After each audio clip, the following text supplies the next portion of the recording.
Assalamualaikum warahmatullahi wabarakatuh. Kami dari Kami dari kelompok 4 akan akan mempresentasikan hasil mempresentasikan diskusi mengenai kingdom lantai. Bentar, saya share screen dulu.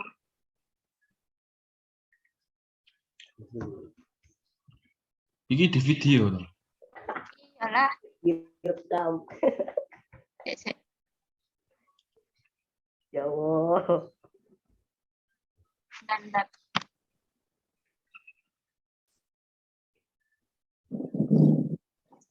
Sudah kelihatan kan? Yo. Kelihatan.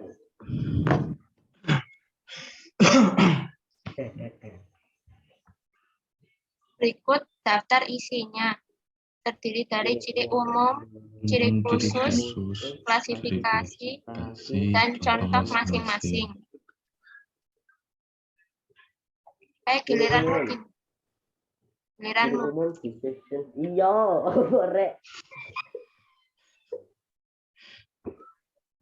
Ciri umum disusun dari sel eukariotik, organisme yang memiliki banyak sel atau multiseluler, memiliki dinding sel dari selulosa, memiliki klorofil A dan B untuk fotosintesis, menyimpan cadangan makanan berbentuk amilin atau zat tersebut, sifatnya autotrof karena bisa membuat makanan sendiri.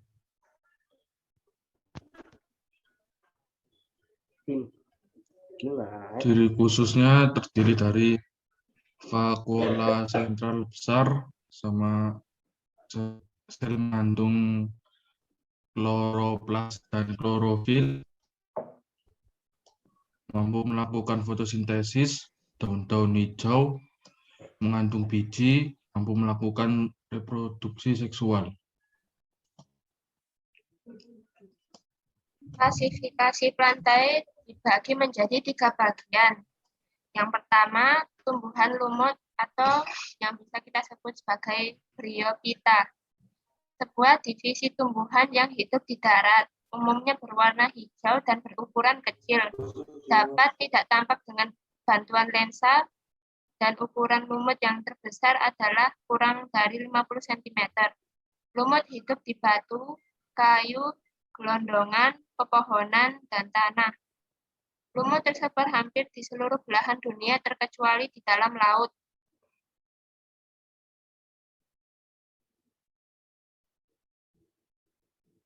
Ayo tim. Dimas, giliranmu. Coba hari ini lo. Ngelek-ngelek.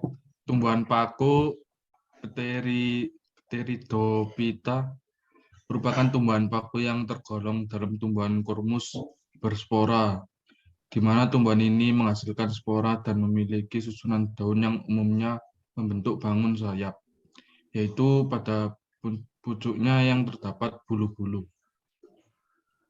Tumbuhan berbiji atau nama ilmiahnya spermatophyta, kelompok tumbuhan yang memiliki ciri khas biji sebagai bagian yang berasal dari bakal biji. Di dalamnya terkandung calon individu baru, yaitu lembaga. Lembaga sendiri akan berubah setelah terjadi penyerbukan atau percarian yang kemudian diikuti oleh pembuahan. Berikut contoh-contoh masing-masing klasifikasi plantae. Astagfirullah.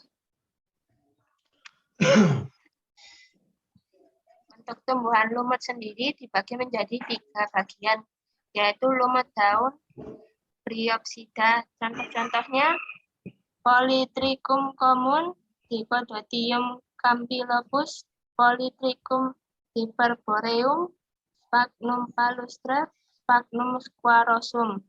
Yang kedua, lumut hati, Hepaticophyta. Contoh Marchantia polymorpha, Rhiziocarpus natans, Reboulia, Hemischaerica, Helenia carcina, dan Riccardia indica.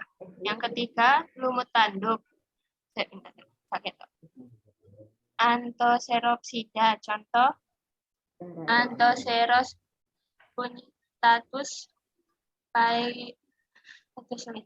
Paixeros laevis, Palioceros, dan Leiphoroceros.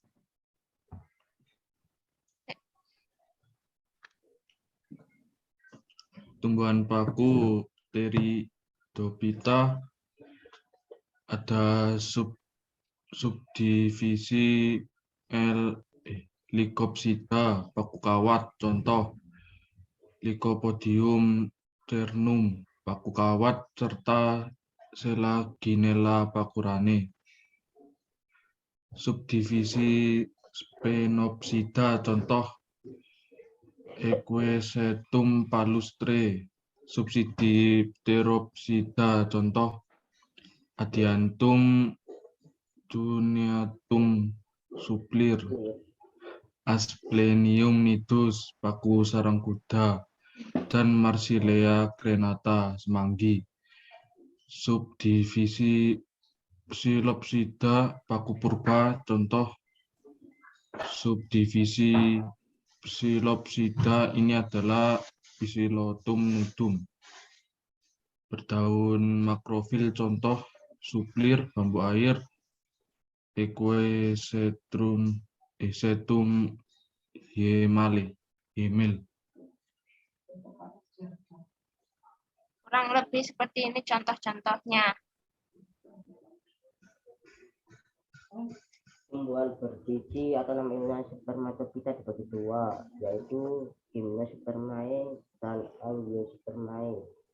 Gymnospermae adalah tumbuhan berbiji terbuka. Tumbuhan ini daging di 14, yaitu cicak berusia 120 jenis, contohnya tanaman pakis.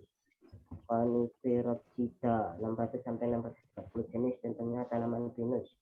Pinetopsida 5 sampai 80 jenis, contohnya pohon lindung. Gingopsida 1 jenis, contohnya apa itu kaon apa itu emang bre tak tahu. Pertama tumbuhan berbiji tertutup. Tumbuhan ini terbagi menjadi tumbuhan monokotil dan dikotil. Monokotil Bucaceae, Palmae, Orchidaceae, Musaceae, Paacandaceae, Digiberaceae. Kotil Euphorbidaceae, Papilionaceae, Solanaceae, Mutaceae, Malvaceae, Rubiaceae. Ya, kurang lebih seperti inilah contoh-contohnya.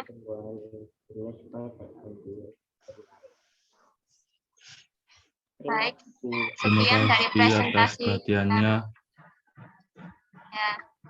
Ya, lanjut. Assalamualaikum warahmatullahi wabarakatuh.